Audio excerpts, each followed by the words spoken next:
기억나게 하시고 그 새겨진 말씀을 선포할 때 하나님의 기적이 나타나는 은혜의 현장이 될 수 있도록 주께서 역사하여 주시옵소서. 감사하며 예수님의 이름으로 기도합니다.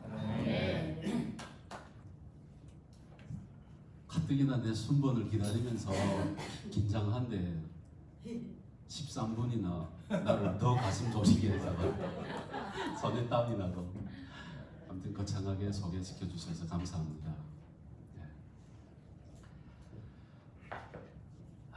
주여, 집사람 거지 와서 더 긴장하네요. 네. 시작하겠습니다. 태초에 말씀이 계셨습니다. 이 말씀이 하나님과 함께 계셨으며 이 말씀은 하나님이셨습니다. 그가 하나님과 함께 계셨고 만물이 그로 말미암아 지은 바 되었지만 지은 바 되었을 때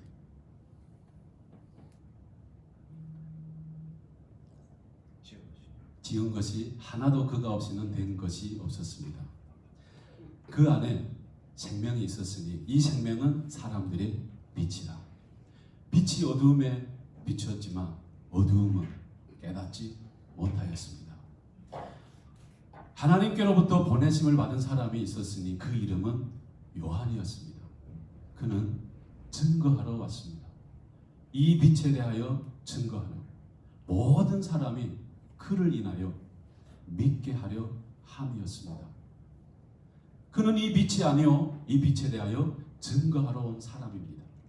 참빛 곧 세상에 와서 각 사람에게 비치는 빛이 있었나니 그가 세상에 계셨으며 만물이 그로 말미암아 지은 바 되었지만 세상은 그를 알지 못하였습니다.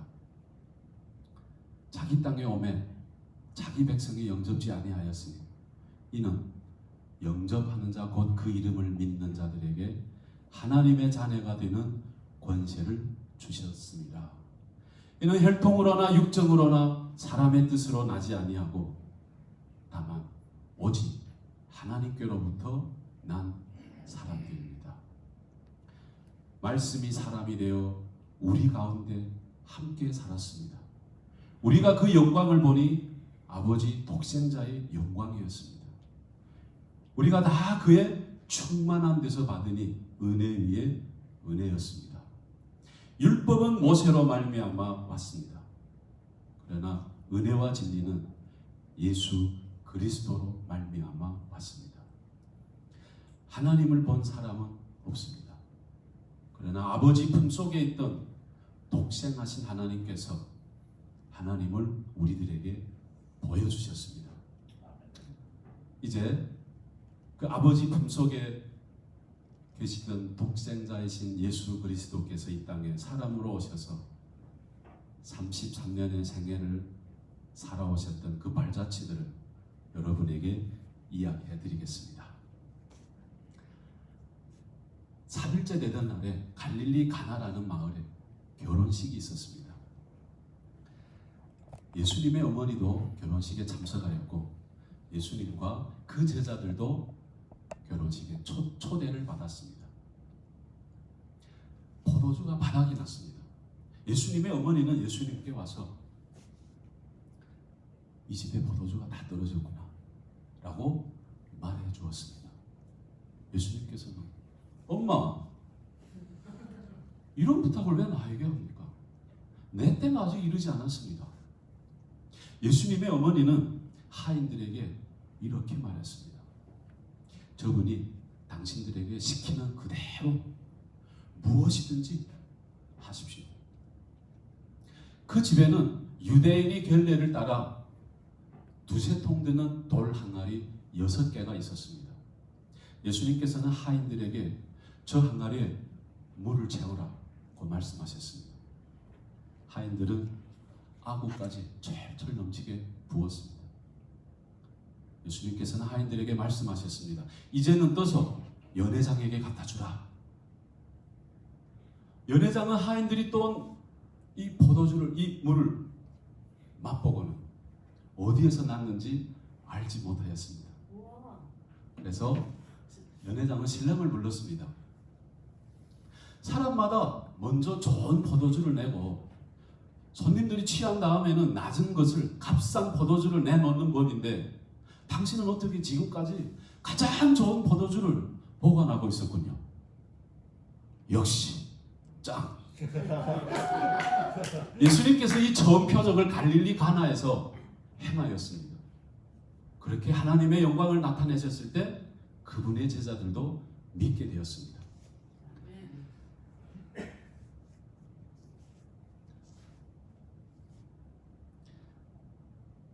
이 일이 있은 후 예수님께서는 그의 어머니와 형제들과 제자들과 함께 가버나움이라는 마을에 가서 며칠 머무셨습니다. 마침 유대인의 명절인 유월절이 가까워서 예수님께서는 예루살렘으로 올라가셨습니다. 예수님께서는 예루살렘 성전뜰에서 소와 양과 비둘기 파는 사람들과 또 상에 앉아서 돈 바꾸는 사람들을 보셨습니다. 예수님께서는 끈으로 채찍을 만들어서 양과 소를 비롯한 모든 짐승들을 성전뜰에서 내쫓으셨습니다. 돈 바꾸는 사람들의 상을 뒤엎으셨습니다. 그리고 그들의 돈도 흩으셨습니다. 비둘기 파는 사람들에게는 명령하셨습니다. 이것들을 여기서 치우라. 내 아버지 집을 시장터로 만들지 마라. 그때 제자들은 성경에 주님의 집을 사모하는 나의 열심이 불처럼 나를 삼켰도다라는 기록된 말씀을 생각하였습니다.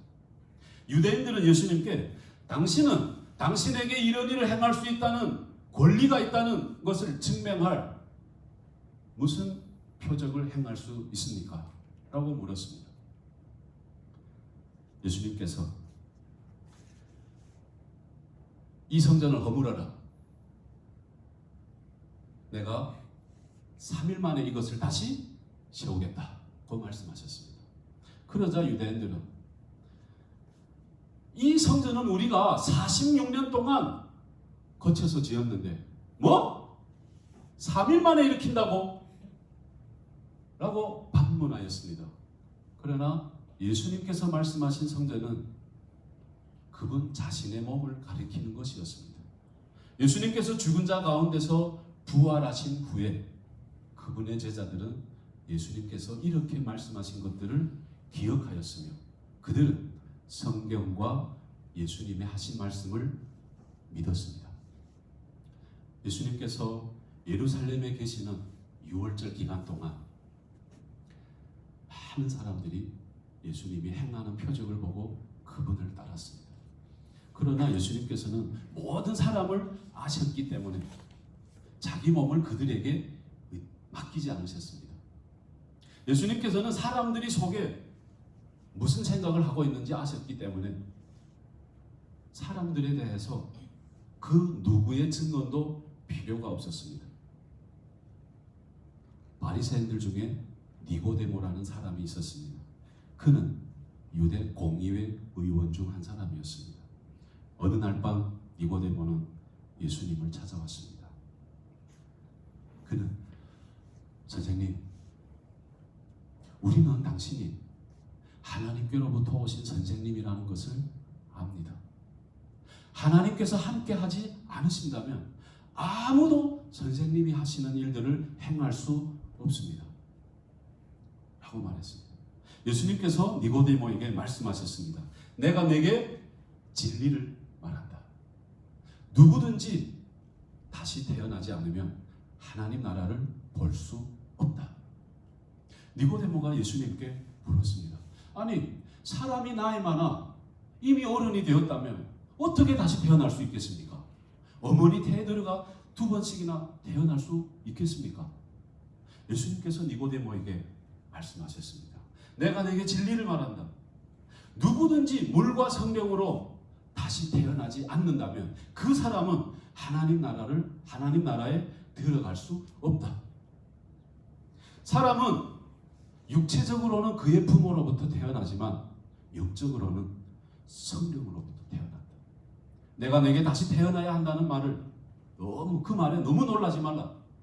바람은 제 마음대로 부는 법이다. 너희는 바람 부는 소리는 듣겠지만 그 바람이 어디서부터 와서 어디로 가는지는 알지 못한다. 성령으로 태어나 모든 사람은 이와 같다. 니고데모가 물었습니다. 이런 일이 어떻게 가능하겠습니까? 예수님께서 니고데모에게 말씀하셨습니다. 너는 이스라엘의 선생님인데도 이 일들을 이해하지 못한단 말이냐. 내가 너에게 진리를 말한다. 우리는 우리가 아는 것을 말하고 우리가 본 것을 증언한다. 그러나 너희는 우리가 증언하는 것을 받아들이고 있지 않다. 내가 땅의 일을 너희에게 말하여도 너희가 믿지 않는데 하늘의 일을 말한다면 너희가 어떻게 믿겠느냐. 하늘에서 내려온 자, 곧 인자 외에는 하늘로 올라간 자가 아무도 없다. 모세가 광야에서 뱀을 높이 든 것처럼 인자도 들려야 한다. 그것은 그를 믿는 사람들에게 영생을 얻게 하기 위해서이다. 이와 같이 하나님께서는 세상을 사랑하셔서 독생자를 주셨다. 이는 누구든지 하나님의 아들의 이름을 믿는 사람에게는 멸망하지 않고 영생을 얻게 하기 위해서이다. 바리새인들은 예수님께서 요한보다 더 많은 사람들을 제자 삼고 세례를 베푼다는 소문을 들었습니다. 그러나 사실 예수님께서 사람들에게 직접 세례를 준 것이 아니라 그분의 제자들이 세례를 준 것이었습니다. 아무튼 예수님께서는 바리새인들이 예수님 자신에 대해서 이야기하고 있다는 것을 들으시고 아시고 그곳을 떠나 다시 갈릴리로 가셨습니다. 갈릴리로 가려면 사마리아 지방을 거쳐가야만 했습니다. 예수님께서는 사마리아 지방에 있는 수가라는 마을에 들어가셨습니다. 이 마을은 야곱이 자기 아들 요셉에게 준 밭에서 그리 멀지 않는 곳에 있었습니다. 그곳에 야곱이 우물이 있었습니다. 예수님께서는 오랜 여행으로 피곤하여서 그 우물가에 앉으셨습니다. 때는 마침 정오였습니다.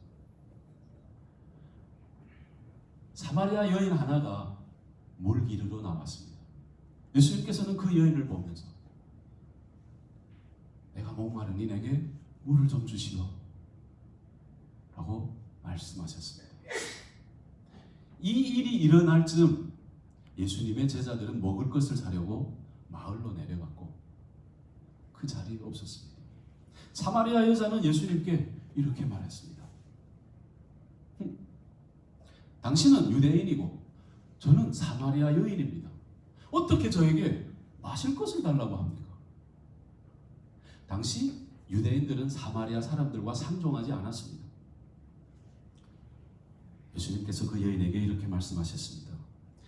당신이 하나님이 주시는 선물이 무엇인지 그리고 나에게 물을 달라고 말하고 있는 사람이 누구인지 알았더라면 오히려 당신이 그 사람에게 구하였을 것이고 그러면 그가 당신에게 생명의 물을 주었을 것이요.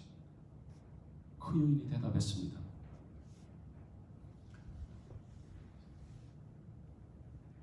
치시네.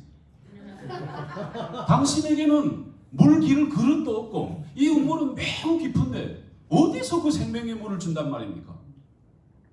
그래 당신은 우리 조상 야곱보다 더 크신 분이란 말씀입니까? 이 야곱은 우리에게 이 우물을 주신 분입니다.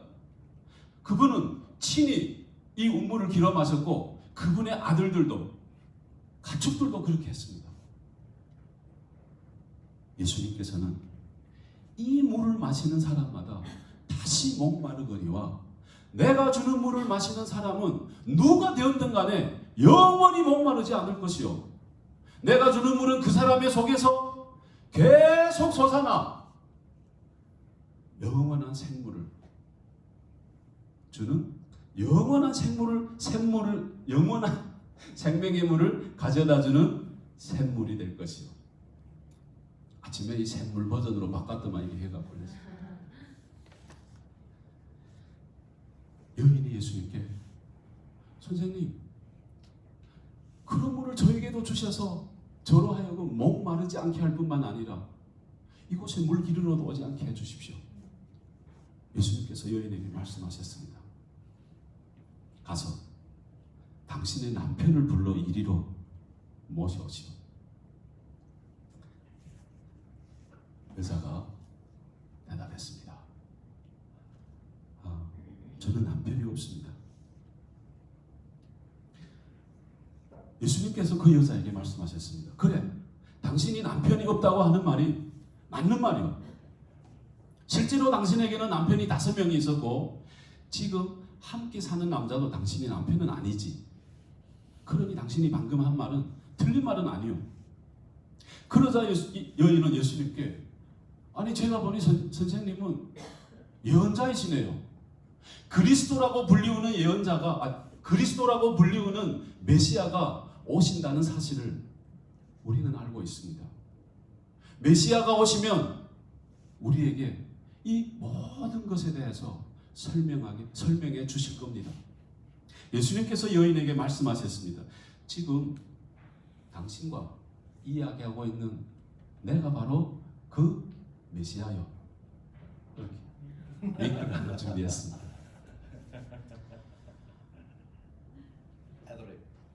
얼마 후 유대인이 명절이 되어 예수님께서는 예루살렘으로 올라가셨습니다.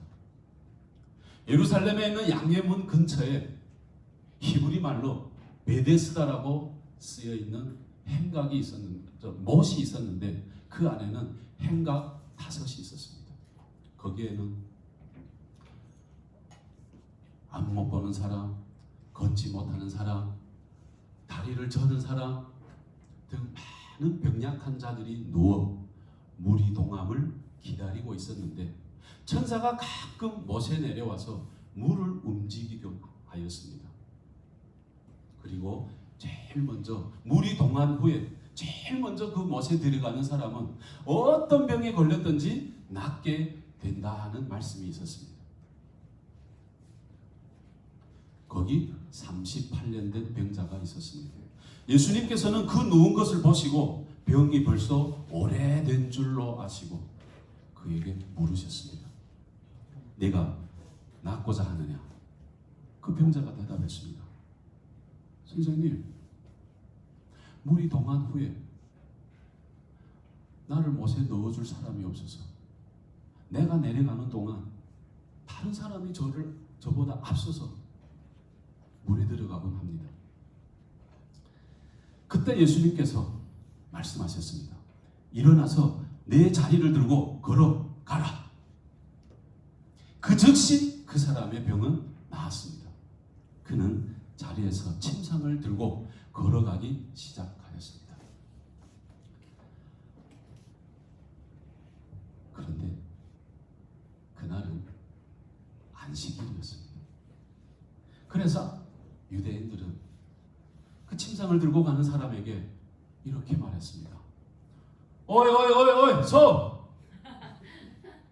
오늘은 안식일인데 당신이 이렇게 침상을 들고 가는 것은 옳지 않다고. 율법을 어기는 일이래. 그러자 그 사람이 저를 고쳐주신 분이 저에게 침상을 들고 걸어가라고 말씀하셨습니다. 당신에게 침상을 들고 걸어가라고 한 사람이 도대체 누구요? 유대인들이 다시 물었습니다. 그러나 병 고침을 받은 사람은 자기를 고쳐주신 분이 누구인지 알 도리가 없었습니다. 왜냐하면 그곳에는 많은 사람이 있었고 예수님께서는 이미 군중들 속으로 사라진 뒤였기 때문이었습니다.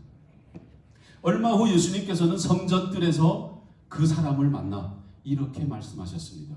보십시오. 당신은 이미 건강을 되찾았으니 다시는 더 악한 일이 닥치기 전에 죄를 짓지 마십시오. 그 사람은 그 자리를 떠나 바리새인들에게 가서 나를 고쳐주신 분은 예수님이라고 일러 바쳤습니다. 예수님께서 안식일에 이런 일을 행하셨기 때문에 유대인들은 예수님을 핍박하기 시작했습니다. 그러나 예수님께서는 그들에게 말씀했습니다. 내 아버지께서 지금까지 항상 일하고 계시니 나도 일한다. 이 말 때문에 유대인들은 더더욱 예수님을 죽이려고 안달아 했습니다. 왜냐하면 그분은 안식일을 범할 뿐만 아니라 하나님을 자기 친아버지라고 불러서 자기를 하나님과 동등하게 여기고 있기 때문이었습니다. 예수님께서 그들에게 말씀하셨습니다. 내가 너에게 진리를 말한다. 아들은 어느 것 하나도 혼자서는 할 수 없다. 아들은 다만 아버지께서 보여주시는 것을 보고서야 그것을 행할 수 있을 따름이다.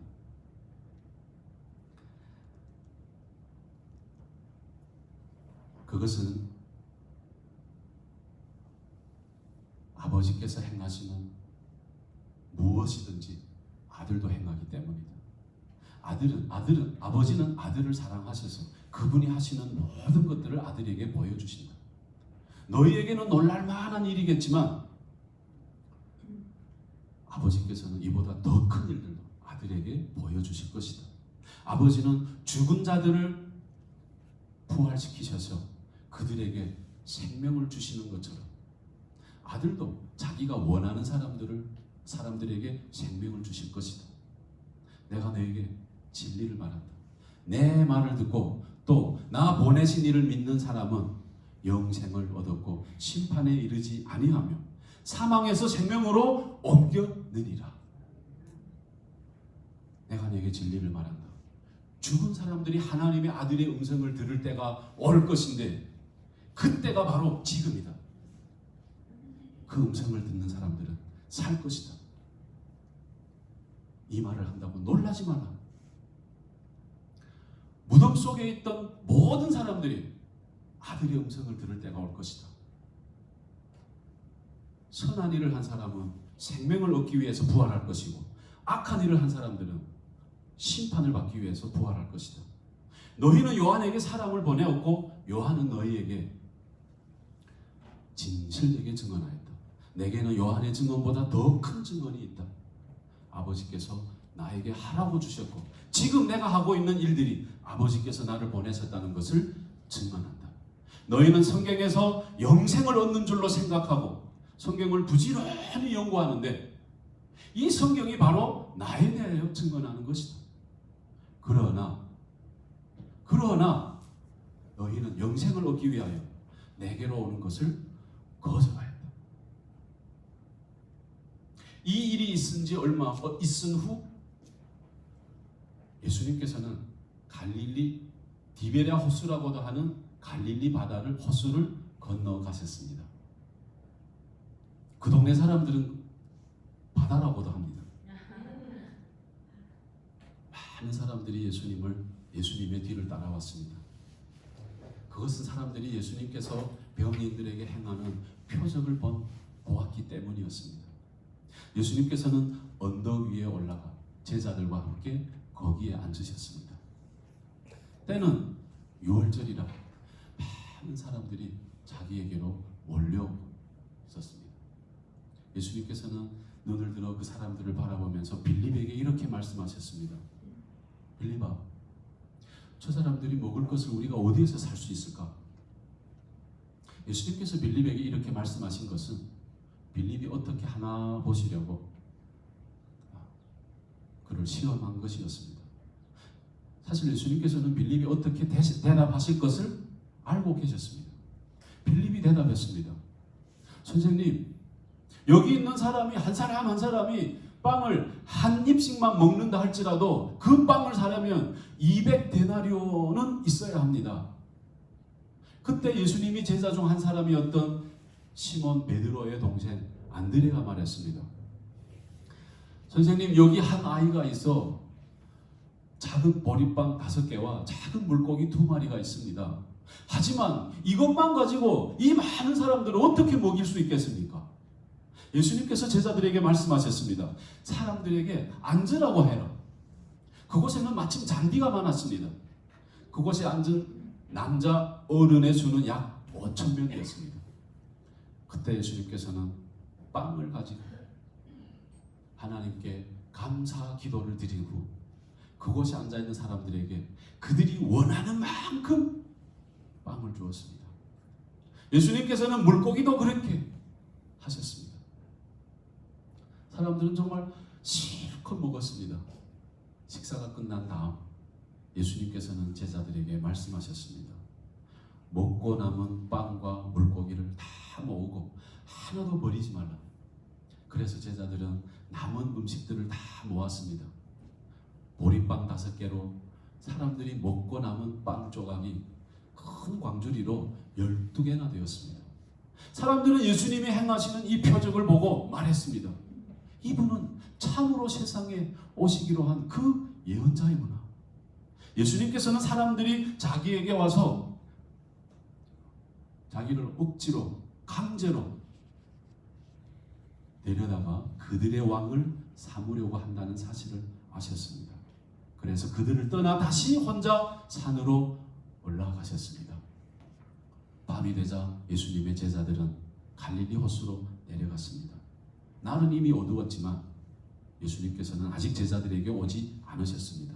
제자들은 작은 배를 타고 가버나움으로 가기 위해 갈릴리 호수를 건너기 시작했습니다. 그때 강한 바람이 불어오고 호수 위의 물결은 점점 거세지기 시작했습니다. 제자들은 4-5km 정도의 거리를 힘겹게 노져갔습니다. 그때 예수님께서 물 위를 걸어서 배를 향하여 오는 것이 보였습니다. 제자들은 너무 두려웠습니다. 유령이다! 하지만 예수님께서는 그들에게 말씀하셨습니다. 나야! 두려워하지 마! 제자들은 기꺼이 예수님을 그들이 배로 모셔드렸습니다. 그러자 배는 그들이 가려던 목적지에 도착했습니다. 다음날 호수 반대편에 선 군중들은 그곳에 배 한 척밖에 없다는 것을 알았습니다. 그쯤 디베리아에서부터 배 몇 척이 왔습니다.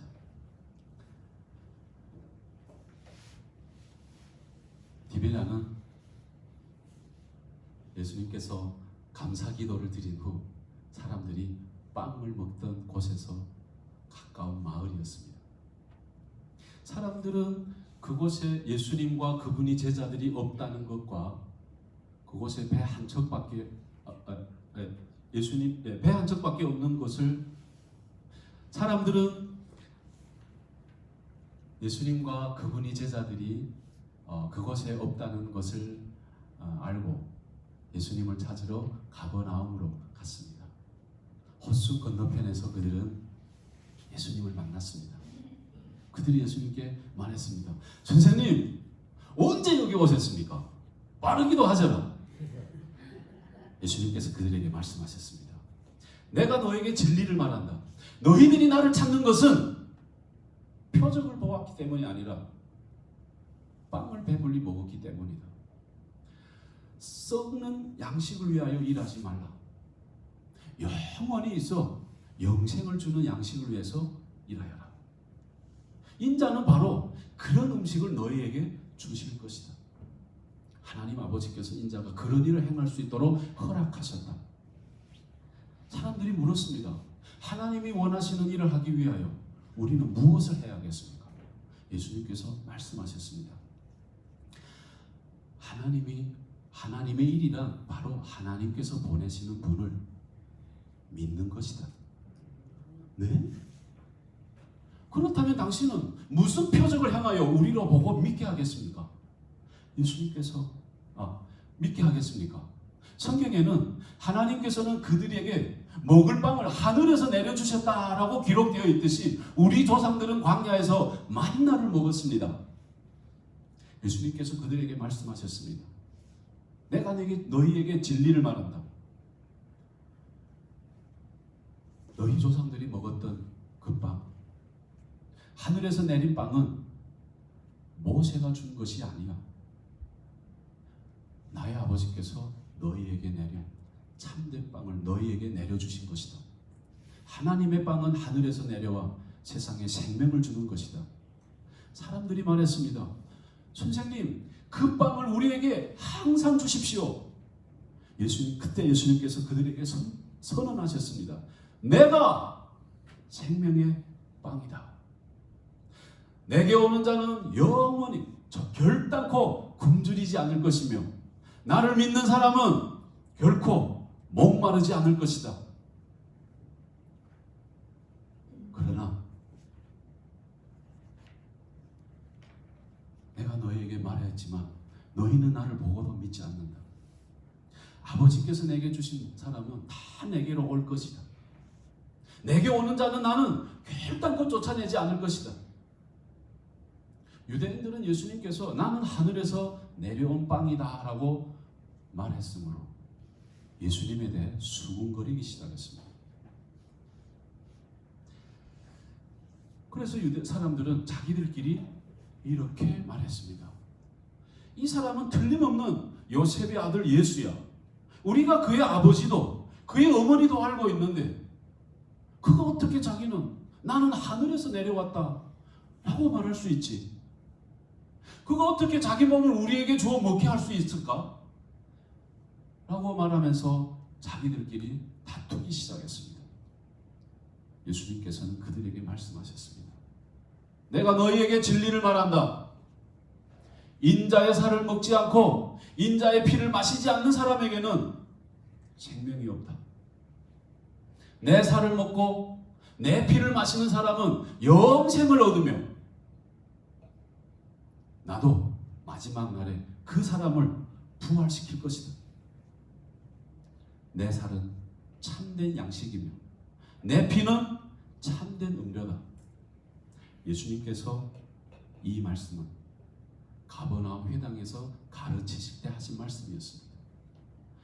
예수님이 제자들 중에 여러 사람이 예수님의 말씀을 듣고 이렇게 말했습니다. 이 말씀은 어렵다. 누가 알아들을 수 있을까? 너는 알아들었나? 아니요. 예수님께서는 제자들이 이 문제로 수군거리는 것을 아시고 이렇게 말씀하셨습니다. 왜? 이 말이 너희에게 걸림돌이 되느냐?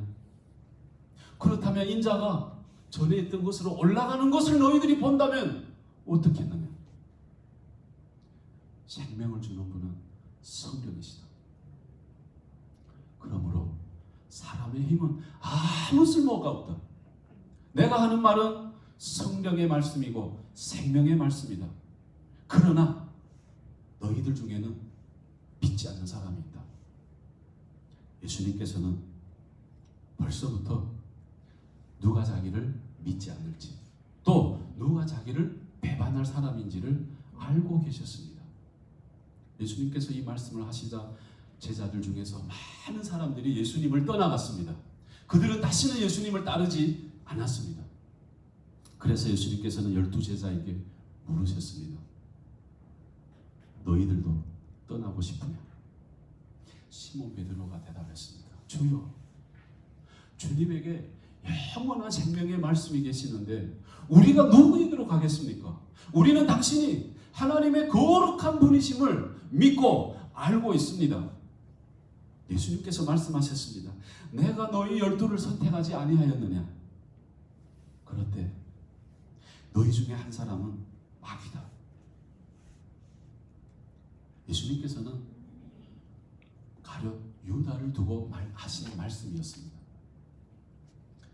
유다는 12제자에 속했지만 나중에 예수님을 배반했습니다. 예수님께서는 갈릴리 지방을 거니고 계셨습니다. 유대인들이 예수님을 죽이려고 했기 때문에 더 이상 유대에서 다니기를 원하지 않으셨습니다. 마침 유대인의 명절인 초막절이 다가왔습니다. 그래서 예수님이 동생들이 예수님께 이렇게 말했습니다. 형님의 제자들도 형님이 행하시는 일들을 볼 수 있도록 이곳을 떠나 유대로 가십시오. 사람은 누구나 자기가 행하는 일들이 은밀하게 행해지지 않고 사람들에게 알려지기를 바라는 법입니다. 형님이 이 일을 행하고 계시다면 자신을 온 세상에 알리십시오. 예수님이 동생들이 이렇게 말했던 것은 그들도 예수님을 믿지 않기 때문이었습니다. 예수님께서는 그들에게 이렇게 말씀하셨습니다. 내 때가 아직 되지 않는다. 그러나 너희 때는 항상 예비되어 있다. 세상이 너희를 미워하지는 않겠지만 나는 미워하고 있다. 왜냐하면 내가 세상에 대하여, 세상이 하는 일들에 대하여 항상 악하다고 증언하기 때문이다. 너희는 명절을 지키러 예루살렘으로 올라가라. 나는 이번 명절에는 올라가지 않겠다. 내 때가 아직 이르지 않았기 때문에. 예수님께서는 이 말씀을 마치시고 그냥 갈릴리에 머물러 계셨습니다. 그러나 예수님의 동생들이 명절을 지키러 올라간 다음 사람들의 눈에 띄지 않게 아무도 몰래 은밀히 예루살렘으로 올라가셨습니다.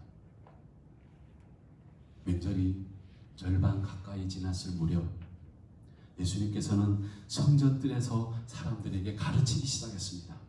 축제가 절정에 달한 명절 마지막 날 예수님께서는 서서 큰 소리로 말씀하셨습니다.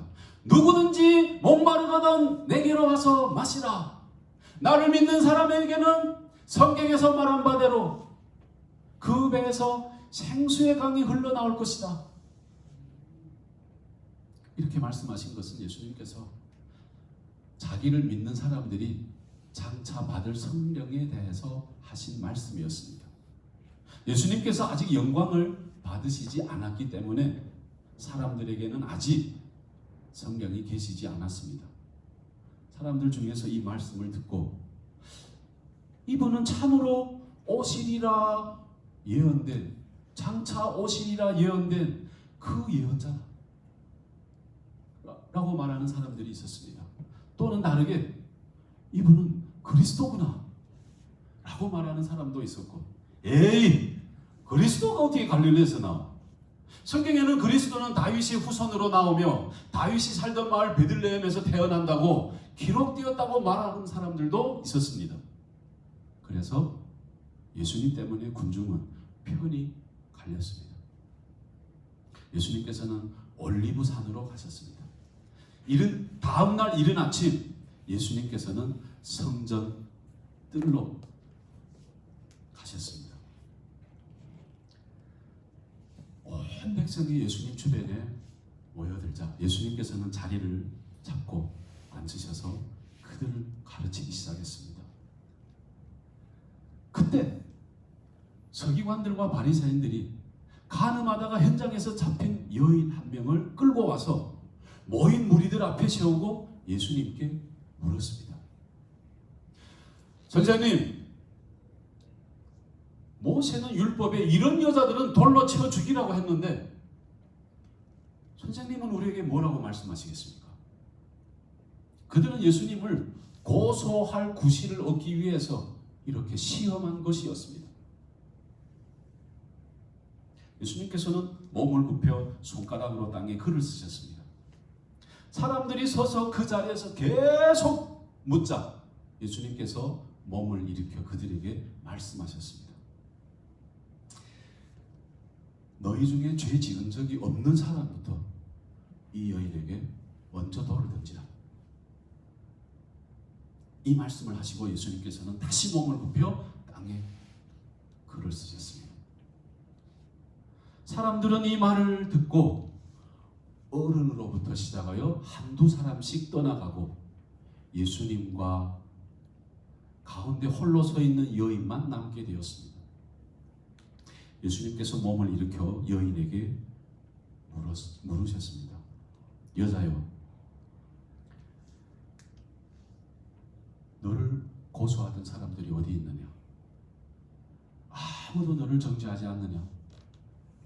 여자가 대답했습니다. 네, 주님, 아무도 없습니다. 그러자 예수님께서 말씀하셨습니다. 나도 너를 정죄하지 않겠다. 그러니 가거라. 그러나 다시는 죄를 짓지 말라. 그 후에 예수님께서는 사람들에게 말씀하셨습니다. 나는 세상의 빛이다. 나를 따르는 사람들은 어두움 속에서 생활하지 않을 것이며 생명의 빛을 얻을 것이다. 예수님께서는 자기를 믿는 유대인들에게 이렇게 말씀하셨습니다. 너희가 나의 가르침을 꼭 붙들고 있으면 진정 나의 제자이다.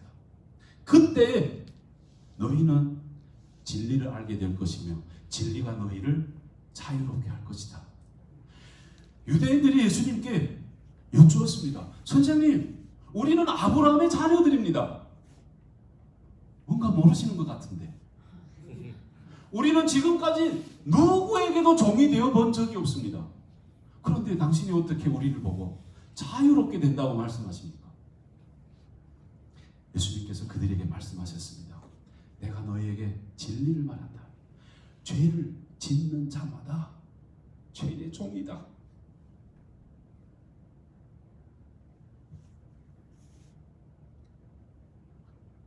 그래서 아들이 너희를 자유롭게 하면 너희가 참으로 자유로워질 것이다. 내가 너희에게 진리를 말한다. 누구든지 내 말을 지키면 그 사람은 영원히 죽지 않을 것이다. 그러자 사람들이 예수님께 말했습니다. 이제 보니 당신은 귀신이 들렸군요. 아브라함과 예언자들도 죽었습니다. 그런데 어떻게 당신은 내 말을 지키는 사람은 영원히 죽지 않는다고 말합니까? 당신이 우리 조상 아브라함보다 더 크신 분이란 말입니까? 아브라함도 죽었고 예언자들도 죽었습니다. 당신은 자신이 어떤 존재라고 생각하십니까? 예수님께서 그들에게 말씀하셨습니다. 내가 너에게 진리를 말한다. 아브라함이 태어나기 전에도 나는 존재한다. 예수님께서 이런 말씀을 하셨기 때문에 사람들은 다시 돌을 들어 예수님께 던지려고 했습니다. 그러자 예수님께서는 몸을 피해 성전들을 빠져나가셨습니다. 예수님께서 걸어가실 때 날 때부터 앞을 보지 못하는 한 사람을 보았습니다. 예수님의 제자들이 예수님께 물었습니다. 선생님, 저 사람이 이렇게 태어나면서부터 앞을 보지 못하는 것은 누구의 죄 때문입니까? 이 사람 때문입니까? 아니면 그의 부모 때문입니까? 예수님께서 말씀하셨습니다. 이 사람이 이렇게 된 것은 이 사람이나 그의 부모가 죄를 지어서 이렇게 된 것이 아니다. 이 사람이 이렇게 된 것은 하나님께서 하나님의 일을 이 사람의 생애를 통해 나타내기 위해서이다. 낮이 계속 되는 동안 우리는 나를 보내신 분의 일을 하여야겠다. 아무도 일할 수 없는 밤이 올 것이다. 내가 세상에 있는 동안에는 세상의 빛이다. 예수님께서는 이 말씀을 하시고 침을 땅에 뱉으셨습니다. 그리고 그것으로 진흙을 만들어 안 못 보는 사람의 눈에 바르셨습니다. 그리고 그 사람에게 말씀하셨습니다. 실로암 샘에 가서 씻으라. 그 사람이 샘으로 가서 씻었더니 앞을 보게 되었습니다. 그 사람의 이웃이나 전에 그 사람이 구걸하던 것을 본 적이 있던 사람들이 물었습니다. 아니, 저 사람이 앉아서 구걸하던 사람이 아닌가? 맞아. 가가. 아니, 가가 아니야. 단지 그와 비슷하게 생겼을 뿐이야. 라고 우기는 사람도 있었습니다. 그러나 그 남자가 내가 바로 그 사람입니다. 라고 말했습니다. 그러자 사람들이 아니, 당신은 어떻게 그 눈을 뜨게 되었어? 그 사람이 대답했습니다. 예수라고 하는 분이 진흙을 만들어 그것을 내 눈에 바르고 나보고 실로암 샘에 가서 씻으라고 하셨습니다. 내가 가서 씻었더니 보게 되었습니다. 사람들이 물었습니다. 그 사람이 지금 어디 있어? 그 남자가 대답합니다. 저도 모르겠습니다. 사람들은 전에 안 못 보던 사람을 바리새인들에게 데리고 갔습니다. 예수님께서 진흙으로 이 사람의 눈을 뜨게 한 날은 안식일이었습니다. 바리새인들은 그 남자를 다시 불러 그가 어떻게 눈을 뜨게 되었는지를 물어보았습니다. 그 남자가 이렇게 대답했습니다. 그분이 진흙을 내 눈에 발랐습니다. 내가 가서 씻었더니 보게 되었습니다. 바리새인들 중에는 이 사람이 안식일을 지키지 않기 때문에 저분은 하나님께로부터 오신 분이 아니야 라고 말하는 사람들이 있는가 하면 죄인이 어떻게 이와 같은 표적을 행할 수 있겠습니까? 라고 말하는 사람들도 있었습니다. 그래서 바리새인들도 편이 갈렸습니다. 바리새인들은 다시 그 남자를 불러 물었습니다. 그분이 당신의 눈을 뜨게 하였는데 당신은 그 사람에 대해서 뭐라고 생각하고 있어? 네, 그분은 선지자입니다. 유대인들은 전에 안 못 보던 사람이 이 사람이 전에는 앞을 보지 못했다가 이제는 본다는 사실을 믿지 않았습니다. 그래서 그들은 사람을 보내 그의 부모에게 사람을 보내어 물어보게 하였습니다. 이 사람이 당신의 아들이 맞습니까? 당신들은 그가 나면서부터 앞을 보지 못했다고 이야기했는데 지금은 어떻게 보게 되었습니까? 그 사람의 부모가 대답했습니다. 이 아이가 우리 아이인 것은 알겠고 또 그는 나면서부터 앞을 보지 못했다는 것도 알겠는데 지금은 어떻게 보게 되었는지 누가 그의 눈을 뜨게 했는지는 우리도 잘 모릅니다. 그의 부모들이 이렇게 대답한 것은 유대인들을 두려워했기 때문이었습니다.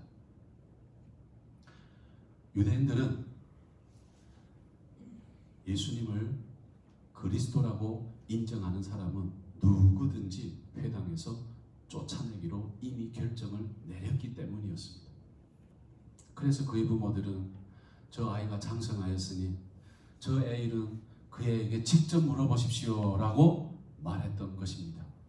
바리새인들은 그 남자를 두 번째로 불러 말했습니다. 당신은 영광을 하나님께 돌리십시오. 우리는 그 사람이 죄인인 것을 알겠소. 그 남자가 대답했습니다. 그분이 죄인인지 아닌지는 모르겠습니다. 다만 제가 아는 한 가지, 저는 전에는 앞을 보지 못했다가 지금은 본다는 사실입니다. 바리새인들이 물었습니다. 그가 당신에게 무슨 행동을 했고 어떻게 당신의 눈을 뜨게 했어? 그 남자가 대답했습니다. 아니, 내가 이미 당신들에게 다 말해주었는데 왜 내 말을 듣지 않습니까? 무엇이 다시 듣고 싶습니까? 설마 당신들도 그분이 제자가 되려는 겁니까? 그러자 바리새인들은 그 남자에게 욕을 하며 말했습니다. 이렇게 무슨 이런 망측한 소리를. 당신은 그 사람이 제자일지 모르지만 우리는 모세의 제자예요. 우리는 하나님께서 모세에게 말씀하셨다는 것은 알고 있는데 이 사람에 대해서는 그가 어디서 왔는지조차도 모른단 말이에요. 그 남자가 대답했습니다. 자, 이상한 일입니다. 그분이 제 눈을 뜨게 하였는데도 당신들은 그분이 어디에서 왔는지조차도 모른다니 말입니다. 우리는 하나님께서 죄인의 말은 듣지 않으셔도 경건하게 하나님의 뜻을 행하는 사람의 말은 들으신다는 것을 알고 있습니다. 나면서부터 앞 못 보는 사람의 눈을 뜨게 했다는 말을 들은 사람은 아무도 없습니다. 그분이 하나님께로부터 오신 분이 아니라면 아무것도 행할 수 없었을 것입니다. 이 말을 들은 바리새인들은 이렇게 대답했습니다. 당신은 죄가 가득한 사람으로 태어났는데 감히 우리를 가르치려고 드는군요. 라고 말하면서 그 사람을 회당에서 쫓아내버렸습니다. 예수님께서는 바리새인들이 회당에서 그 사람을 쫓아냈다는 소리를 들으시고 소식을 듣고 그 남자를 찾아가셨습니다. 예수님께서는 그에게 당신은 인자를 믿는가? 그 남자가 대답했습니다. 선생님, 저에게 인자가 누구인지 알려주십시오. 제가 그분을 믿겠습니다. 예수님께서 그에게 말씀하셨습니다. 당신은 이미 그분을 보았고 지금 당신과 이야기하고 있는 사람이 바로 그 사람이란 게, 그 사람은 예수님께 주님, 제가 믿습니다 라고 말하면서 예수님 앞에 무릎을 꿇었습니다. 예수님께서 말씀하셨습니다. 나는 이 세상을 심판하려고 왔다. 보지 못하는 사람들은 다시 보게 될 것이고 본다고 하는 사람들은 보지 못하게 될 것이다. 예수님께서 이 말씀을 하실 때 곁에 서서 이 말씀을 들은 바리새인 몇몇이 예수님께 물었습니다. 아니, 그러면 우리도 보지 못한단 말이요? 예수님께서 그들에게 대답하셨습니다. 너희가 보지 못하는 사람들이었더라면 오히려 너희에게 죄가 없었을 것인데 지금은 너희가 우리는 본다고 말하니 너희 죄가 그대로 있구나. 내가 너희에게 진리를 말한다. 양의 우리의 문으로 들어가지 않고 다른 데로 넘어가는 사람은 도둑이고 강도다. 도둑은 훔치고 죽이고 파괴하기 위한 목적으로 오지만 나는 양으로 생명을 더 풍성하게 얻게 하기 위해 왔다. 나는 선한 목자다. 나는 내 양을 알며 내 양도 나를 알아본다. 내 아버지께서 나를 아시는 것처럼 나도 내 아버지를 안다. 나는 양을 위하여 내 목숨을 내어놓는다.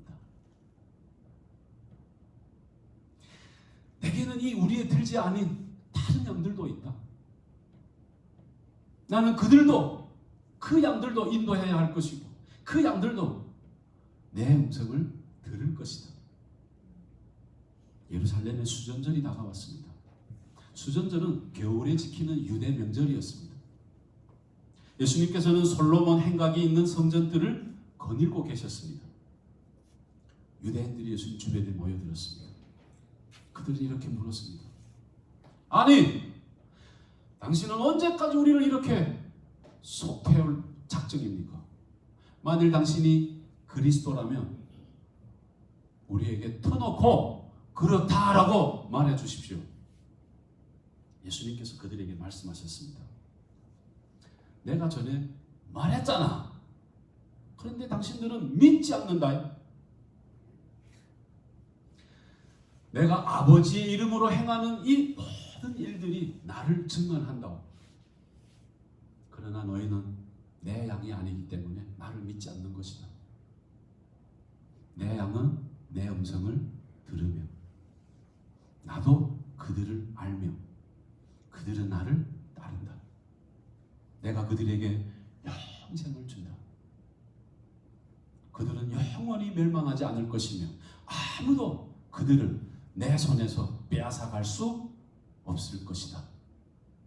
내 양을 내게 주신 내 아버지는 모든 것보다도 더 크신 분이시다.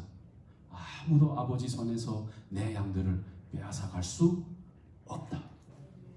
아버지와 나는 하나다.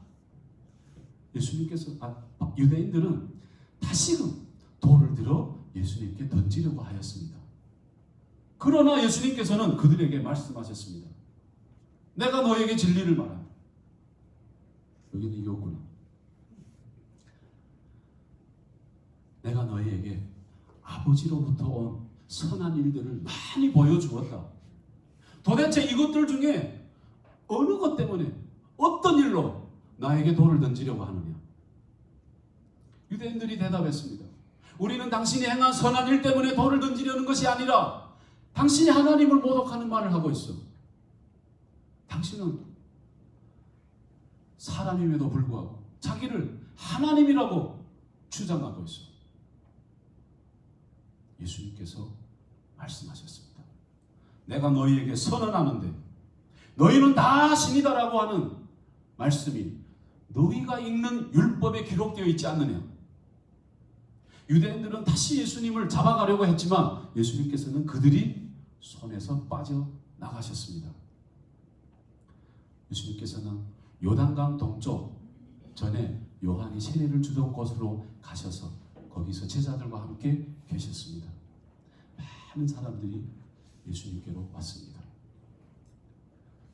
나사로라고 하는 사람이 병이 들었습니다.